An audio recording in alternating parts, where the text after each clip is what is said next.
আসসালামু আলাইকুম। আমি মোহাম্মদ নাজমুল হক, ক্ষুদ্র কৃষক। কৃষক ভাইয়েরা সাবধান, যার কথা শুনে পরামর্শ নিয়ে ফসল ফলাতে যাবেন না। মোট কথায় আমি কিছু দেখাচ্ছি যে এইভাবে এটা করতেছি, তো সেই রকম করে আবার করতে যাবেন।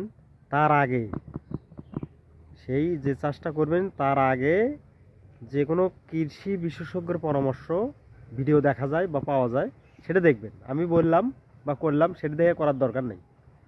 তো আমি পিট কুমড়া লাগিয়েছিলাম, আলহামদুলিল্লাহ দেখাই মোটামুটি অনেকটা পরিমাণেই এসেছে।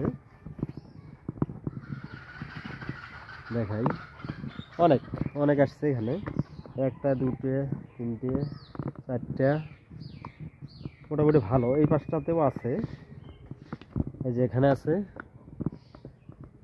একটা দুটা, যে গোটা জমিটাতেই মাশাআল্লাহ খুব ভালো